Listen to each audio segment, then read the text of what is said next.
A quick video. One of the things I tried to tell you last time, I don't expect you to become a Adlerian or a psychoanalyst or a Gestaltist, existentialist. I don't expect you to do any of these things or to be able to do this. It takes years to learn how to be a good counselor using a specific technique. That's why we give you a general technique.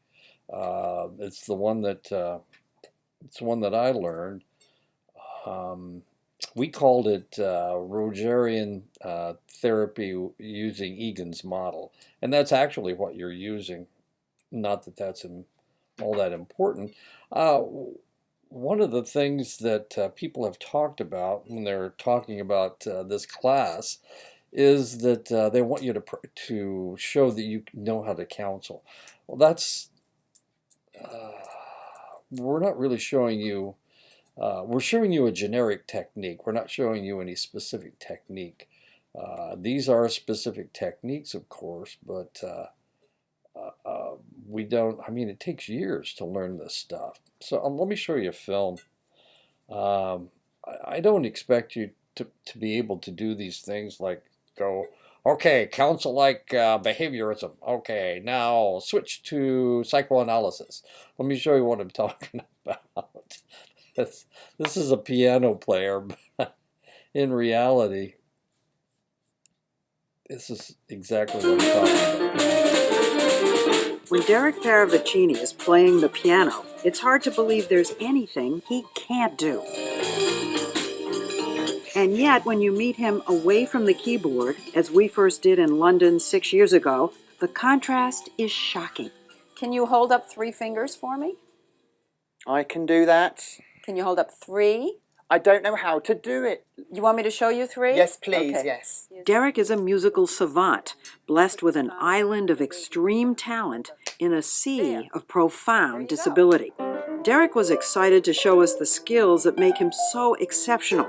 His ability to instantly call up any piece of music he has ever heard, like YMCA. Can you play that one? Can play YMCA.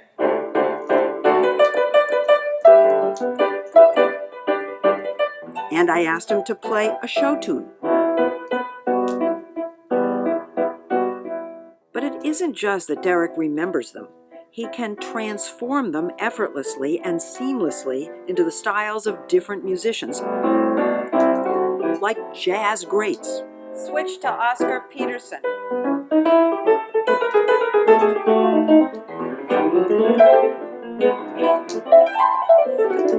How's about Dave Brubeck?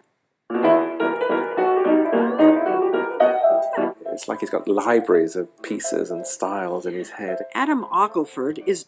Okay, that's enough. The point I'm trying to make is you can't just switch counseling techniques in the middle of the stream. But for one thing, you're going to have to tell your client what you're going to use prior to using it. You can't. Nobody's like Derek. Of course, Derek has other problems. He's autistic and he's blind, strangely enough, but he has this ability to play the piano as well as he does, as curious as that is. But I don't expect you to do that. As a matter of fact, I would suggest that you develop your own technique of counseling. What fits with you, what you're most comfortable with. That's the essence of counseling. So we're going to not deal with this as if I expect you to be able to reproduce Freud and Jung and Adler and Pearls and Lazarus. We're going to talk about Lazarus right now. So there you go. So let's go ahead and get started. Today we're talking about Chapter 9, Behavior Therapy. There we go. Behavior Therapy. Don't ask me why I chose this PowerPoint. I have no idea. Behavior therapy is a brainchild of Arnold Lazarus. Now, Lazarus was, oh, there you go. Lazarus grew up in apartheid South Africa uh, until South Africa was very, very segregated. As strange as that may seem, because only about 10% of the population is white. Yeah, they were controlling the 90% of the population that is of African descent. The native population were treated as subordinate second-class citizens in his homeland. Lazarus did not agree with that. He was what they referred to as a contraire. He was an individual who went against the basic teachings of his own people, his own culture, and supported an end to racism and discrimination. That's one of the reasons he came to the United States. He identified strongly with the United States, where the people were struggling to cast off their own racism and create a harmonious world where all races and ethnicities could live together in peace.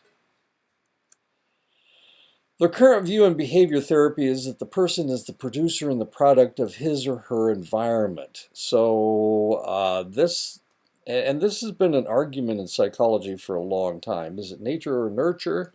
Does it have to do with your genetics, or does it have to do with where you grow up? As far as behaviorism is concerned, they don't really care about that small percentage of your being that is genetic. They just care about your environment. They just want you to change your environment. They think that you can change anything by changing your ideas and by changing your environment. Behaviorists feel that behavior is the product of learning. The last time I'm teaching lifespan development, and the textbook I have is a brand new textbook that I'm using right now. It's a big mistake. This is probably my last semester of teaching, and I'm putting together two different classes. What an idiot. Anyway, the last figures I saw, it used to say 50-50, environment, nature versus nurture. Then it was 60-40 with the environment at 60. Now, the last time I saw any statistics, they were talking about 20-80, with the environment being 80% of the individual's personality. Society conditions individuals to behave in a select way that is not always good for the individual. Behavior modification conditions the individual to respond to stimuli in a new way, expanding their choices and overcoming debilitating behaviors. Thus, people will become freer to select from the possibilities that were not available earlier. There are 7 recurrent themes in behavior therapy. Behavior therapy is based on the principles and procedures of the experimental model. So there you go. One of the complaints in the United States about psychoanalysis was that it's not empirical. You can't prove that psychoanalysis works. So everything coming out of the United States, including behaviorism, even though this is Lazarus, behaviorism actually started with Watson and Skinner from the United States. But the whole point of their research was that it was measurable. So according to behaviorists, if you can't measure it, it doesn't exist. So that makes that means that behaviorism uses the experimental model or the scientific model, and you can see it there on the left. Behavioral concepts and procedures are stated explicitly, tested empirically, and revised continually. Behavior therapy deals with the client's current problems and the factors influencing them, as opposed to historical determinants. They don't care what happened in the past, they just care what is going on right now. Behavioral techniques change the relevant current factors that are influencing the client's behavior. The recurrent themes in behavior therapy, clients are expected to be active by engaging in specific actions to deal with their problems. Clients monitor their behaviors both during and outside the therapy sessions. They learn and practice coping skills, and they role play new behaviors. Behavior therapy is generally carried out in the client's natural environment as much as possible. So they will have you do homework where you interact with your environment. Homework assignments are an essential part of behavioral therapy. I guess I should have read ahead, shouldn't I? Behavior therapy emphasizes a self-control approach. Therapists frequently train clients to initiate conduct and evaluate their own therapy. Behavioral procedures are tailored to fit the unique needs of each client. Several therapy techniques may be used to treat an individual client's problems. The practice of behavior therapy is based on a collaborative partnership between therapist and client, and every attempt is made to inform clients about the nature and course of treatment. And this is a continual process, keeping the client informed. Behavior therapies, behavior therapy moves from the simple to the complex, from easier to harder, and from less threatening to more threatening. The behavioral approach is relatively brief, often involving fewer therapy sessions and less overall time than many of the other approaches to therapy. Several behavioral techniques are often combined in a treatment package in an attempt to increase the effectiveness of the therapy. The general goal for behavior therapy is to create new conditions for learning on the assumption that learning can ameliorate problem behaviors. Goals are usually developed by the client, which are more specifically defined at the outset of the therapeutic process. The client normally takes an active role in deciding about treatment. The client's job is to assist the client. The therapist's job is to assist the client in choosing goals and treatment plans that will be applicable to the client's needs. I don't know why I left needs off there. It's probably right here. Wait a minute.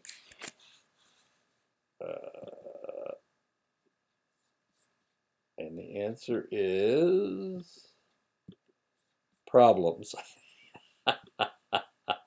Okay.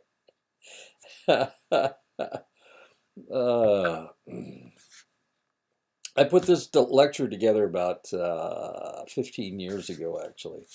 So it was on another PowerPoint slide without any pictures. And the reason is because 15 years ago, you didn't have that much memory. So you couldn't put pictures in PowerPoints. It was a boring time. I like pictures because they're so demonstrative. So, sorry.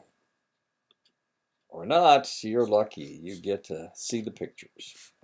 The process includes the counselor provides a rationale for goals. One of the things that you need to remember is that the client is always the one that makes the decisions. The client decides what his problems are. The client decides what his goals are going to be. The therapist comes up with therapy techniques, and he tells the client, this is what we're going to do. And the client decides whether they're going to do it or not. So it's the client, client, client, client. It's always the client making decisions. The counselor provides a rationale for goals, explaining the role of goals in therapy, the purpose of goals, and the client's participation. The client specifies the positive changes they want from counseling, focuses on what the client wants to do, rather than on what the client does not want to do. The client and counselor determine whether the stated goals are changes owned by the client. Together, the client and counselor explore whether the goals are realistic. The cost-benefit effect of all identified goals are explored, with counselor and client discussing the possible advantages and disadvantages of the goals. Client and counselor then decide to continue seeking the stated goals, to reconsider the client's goals, or to seek a referral.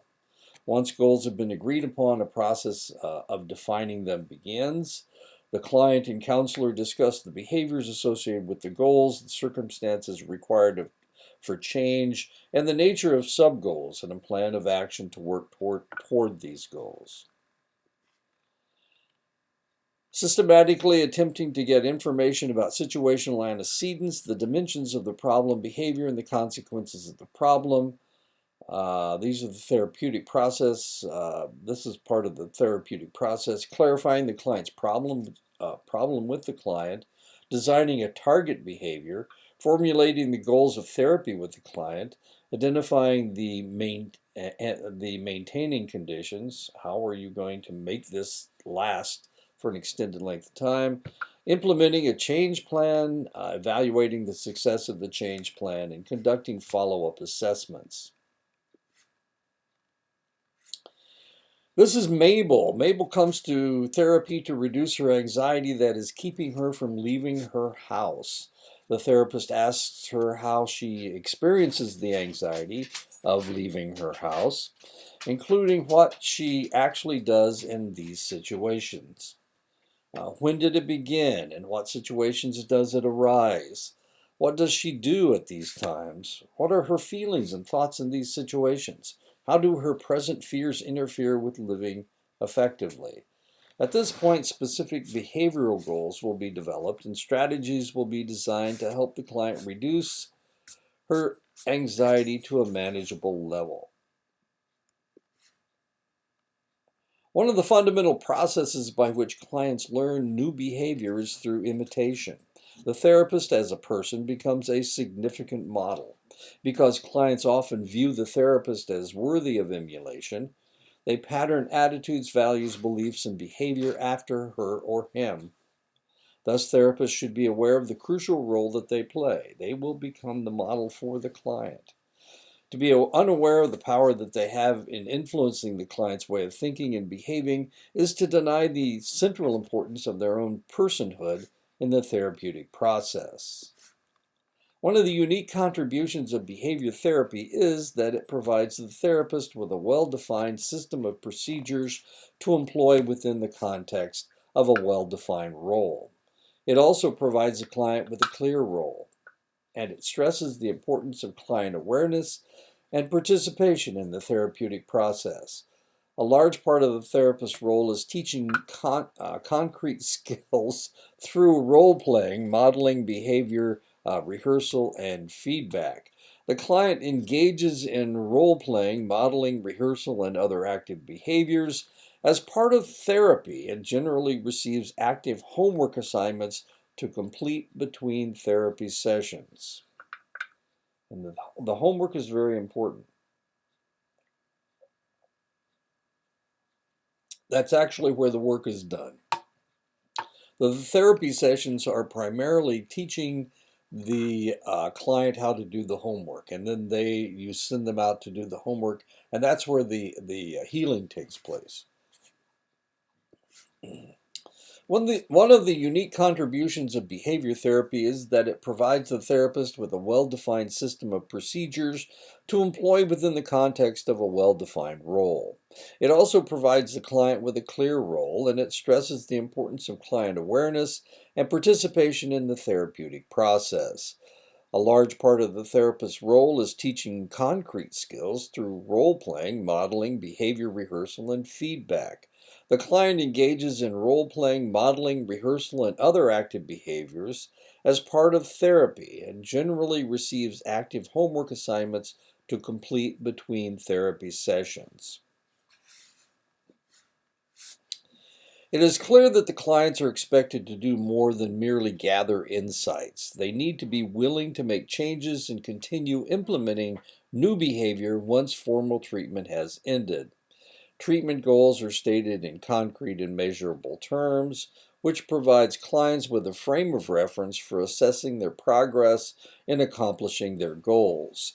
Clients are as aware as the therapist when the goals have been accomplished and when it is appropriate to terminate treatment. After successful behavior therapy, clients experience an increase of options for behaving, which broadens their range of personal freedom. And don't ask me why I chose that GIF.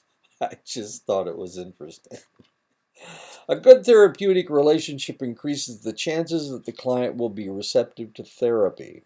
Not only is it important that the client cooperate with the therapeutic procedures, but the client's positive expectations and hope for success about the effectiveness of therapy often contribute to successful outcomes. Unless the client respects their therapist, it will be difficult to develop the trust necessary for clients to engage in significant self-disclosure. At the same time, counselors need an array of clinical skills and techniques to employ once an effective client-therapist relationship has been established. Behavior therapists tend to be active and directive and to function as consultants and problem solvers. Relaxation training and related methods. Relaxation training has become increasingly popular as a method of teaching people to cope with the stresses produced by daily living.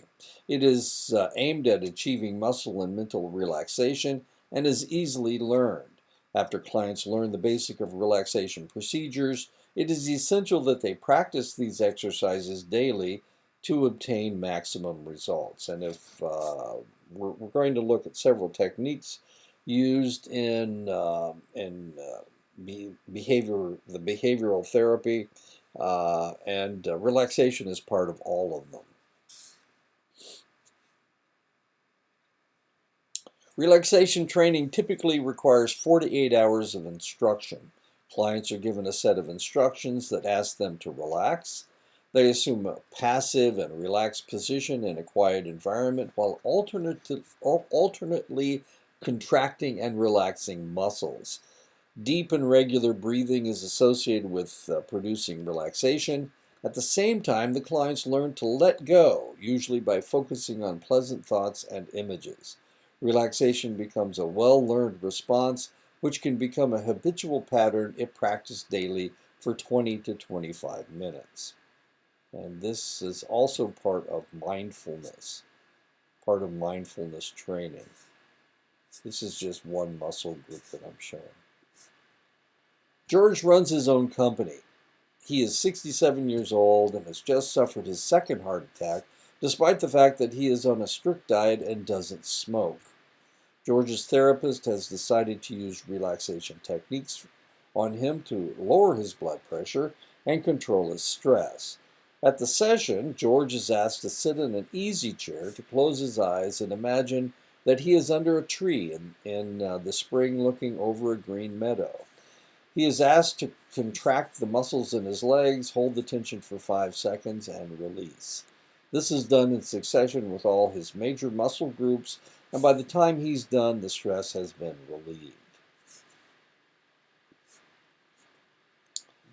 Systematic desensitization. This technique was developed by Joseph Wolpe. This is Joseph right here, and has become one of the basic methods of therapy used by behaviorists.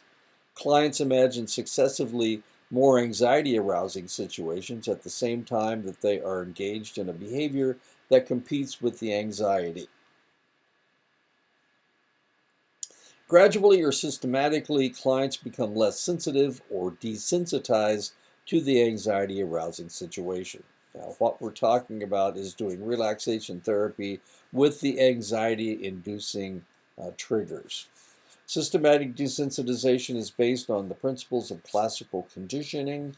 It is the most widely employed and researched of the behavior therapy procedures. Systematic desensitization, and Joseph Wolpe was the individual that developed it. The therapist first conducts an initial interview to identify specific information about the anxiety and to gather relevant background information about the client. This interview gives the therapist a good understanding of who the client is. The therapist questions the client about the particular circumstances that elicit the conditioned fears. The client is asked to begin a self-monitoring process consisting of observing and recording situations during the week that elicit anxiety responses. The questionnaire may be administered to gather more information. If systematic desensitization is indicated, the therapist gives the client a rationale for the procedure and and briefly describes what is involved. The 3 steps of systematic desensitization include relaxation training. It's the first thing that you teach them. Then you develop a anxiety hierarchy. Um, so you decide what what about this anxiety trigger is less anxiety inducing, and then you go to the most anxiety inducing. Systematic desensitization proper takes place, and that is the third. Exposing them to the anxiety triggers is the third stage. So the first stage is relaxation training. The second stage is building a fear or anxiety hierarchy. And the third stage is actually exposing them to the anxiety-inducing triggers. Going from least, remember we already talked about going from least to the worst. Relaxation training is conducted as previously described. The therapist then works with the client to develop an anxiety hierarchy for each of the identified areas. Stimuli that elicits anxiety, such as rejection, jealousy, criticism, disapproval, or any phobia, is analyzed. The therapist constructs a ranked list of situations that elicit increasing degrees of anxiety. Desensitization doesn't begin until relaxation training and the anxiety hierarchy are complete. The desensitization process begins with the client reaching complete relaxation with the eyes closed. The neutral scene is presented and the client is asked to imagine it.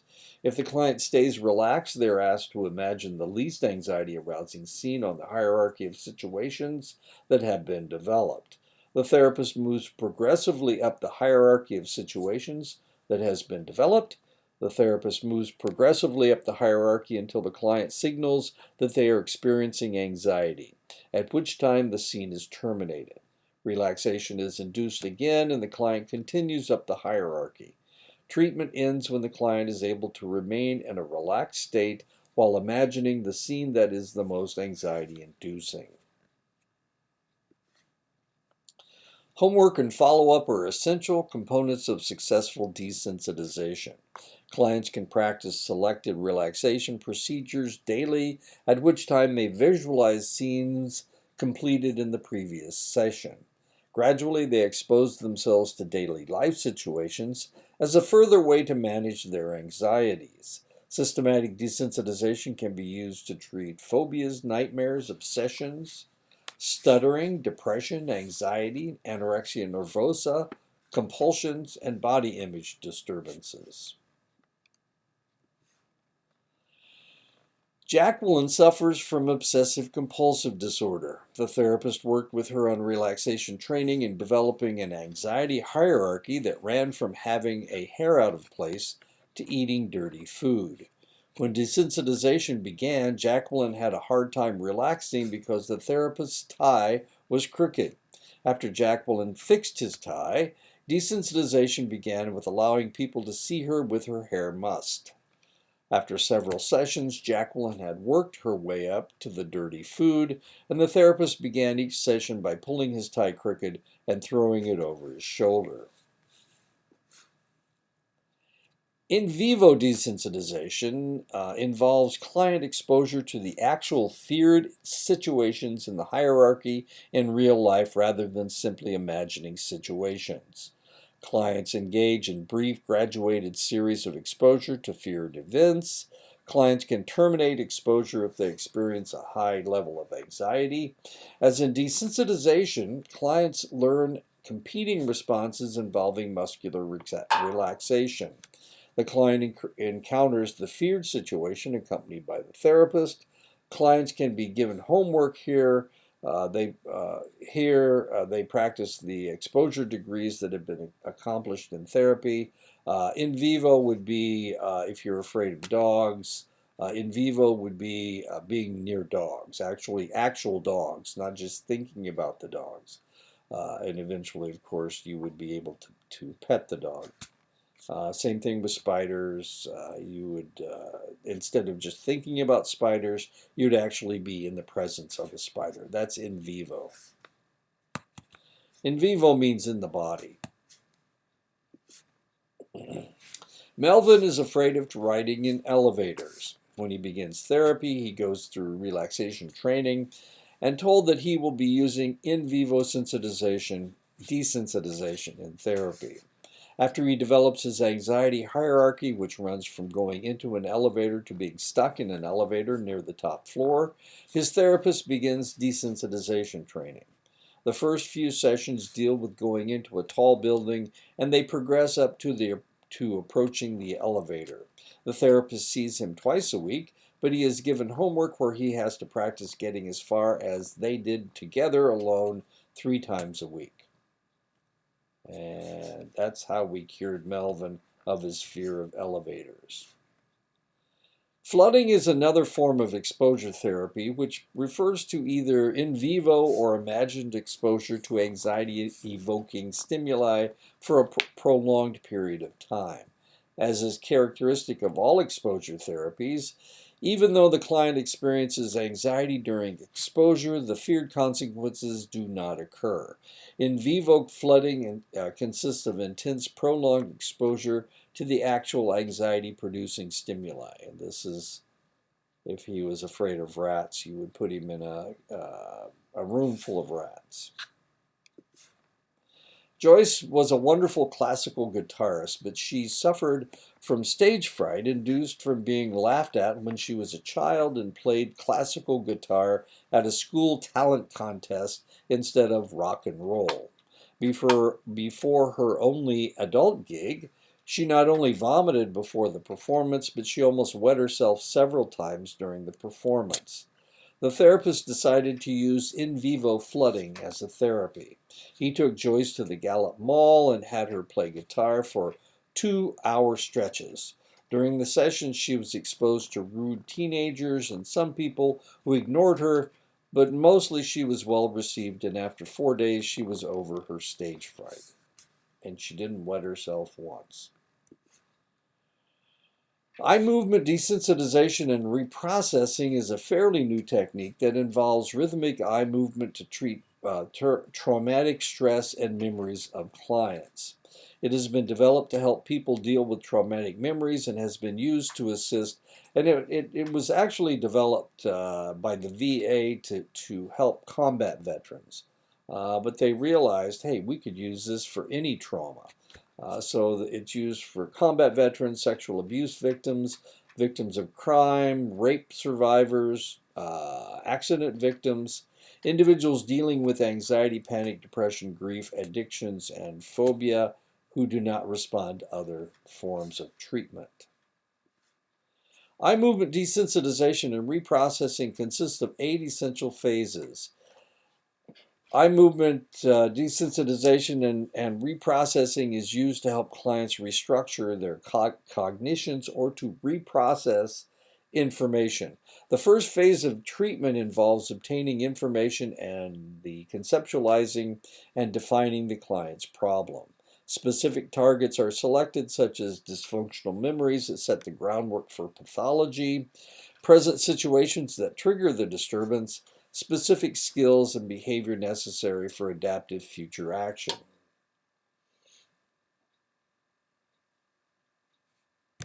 The preparation phase involves establishing a therapeutic alliance.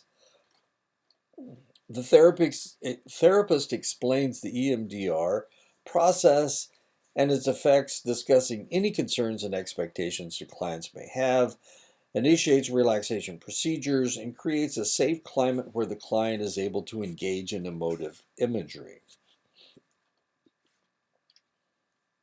In the assessment phase, the therapist identifies the components of the target and establishes a baseline response before processing begins.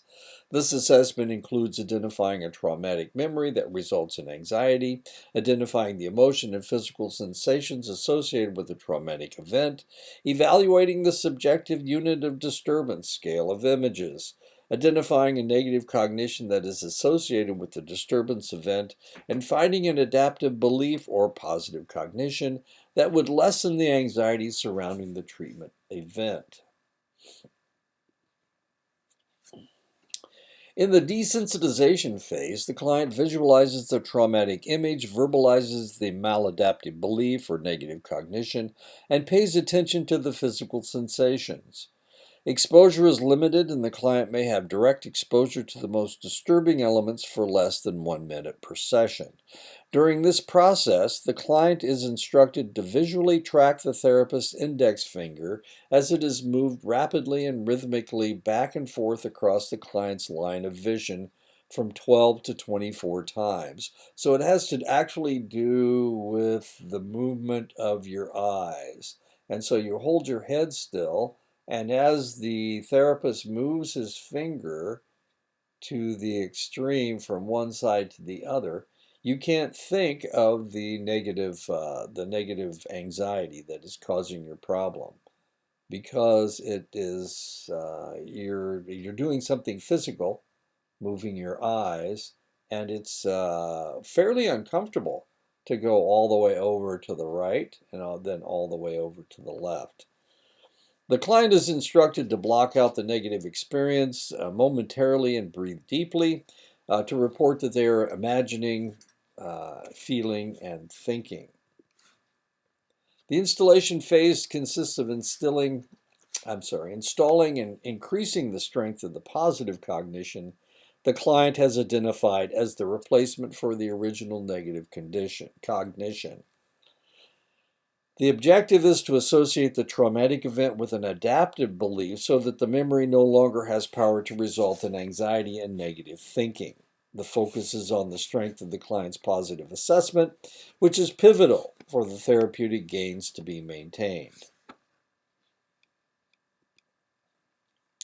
After the positive cognition has been installed, the client is asked to visualize the traumatic event and the positive cognition, and to scan their body mentally from top to bottom and identify any bodily tension states.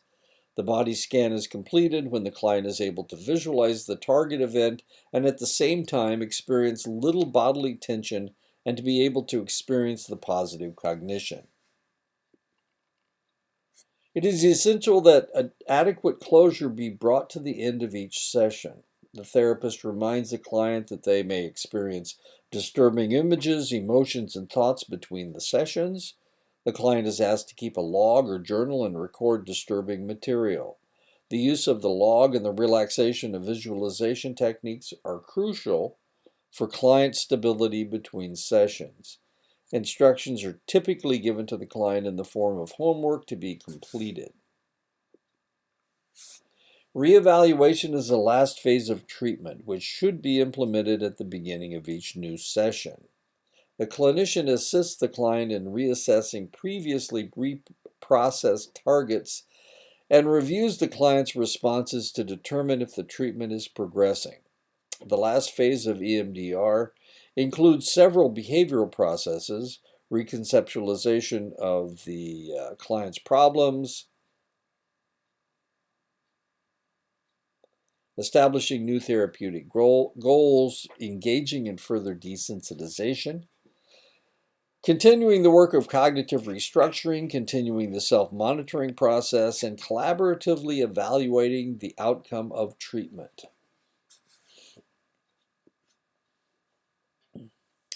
Buster is a Vietnam vet who has suffered from PTSD off and on for the past 60 years.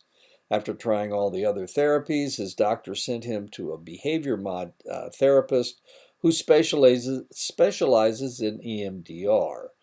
Over several sessions, he had Buster concentrate on the recurring thoughts while he used lateral eye movement to deprogram the ideas.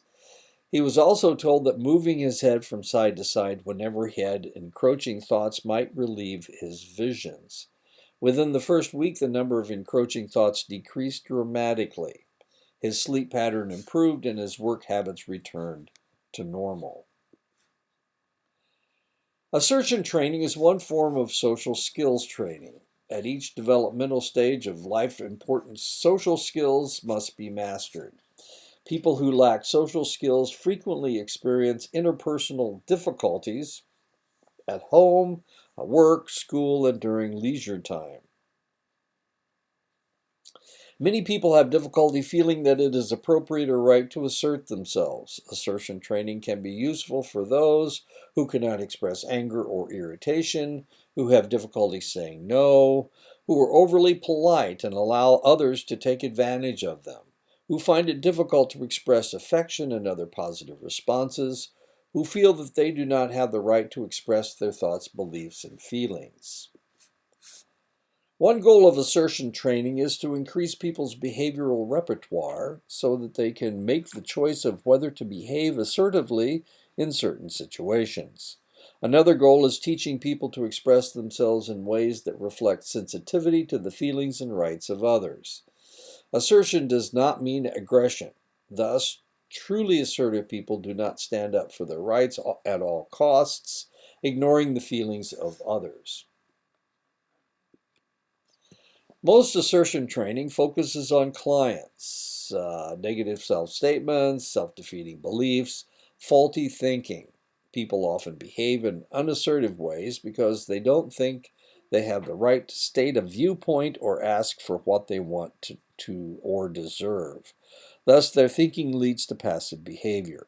Effective assertion training programs do more than give people skills and techniques for dealing with difficult situations. These programs challenge people's beliefs that accompany their lack of assertiveness and teach them to make constructive self statements and to adopt a new set of beliefs that will result in assertive behavior. Boxer was anything but. Recently, her husband had started taking more and more advantage of her and making some really stupid decisions that allowed him to buy toys but limited Boxer from buying food for the family. She went to assertion training because she needed to confront her husband before things got any worse. During training, she was taught to speak up by role playing and playing her husband. That night, she went home and gave him a piece of her mind. When he raised his hand to her, she not only called the police, but told him that if he didn't change his ways, he would be sleeping in his new bass boat permanently. Way to go, Boxer. Okay, let's talk about Stan. If we were using behavior modification on Stan, the hairy guy. Behaviorally, Stan has several problems. He's defensive, he avoids eye contact, he speaks hesitantly, he uses alcohol excessively, he has a poor sleep pattern, he displays various avoidance behaviors.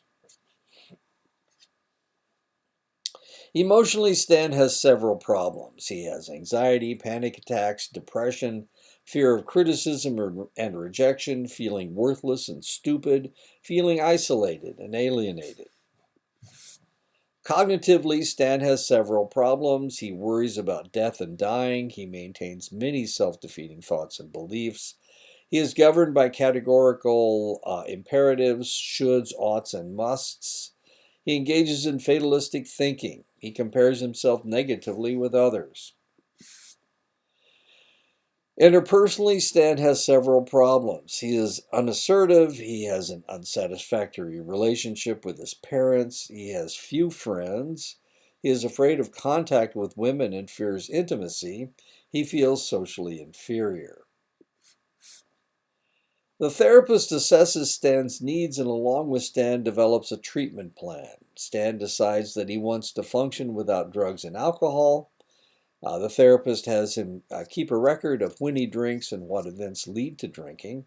Stan decides that he no longer wants to feel apologetic for his existence.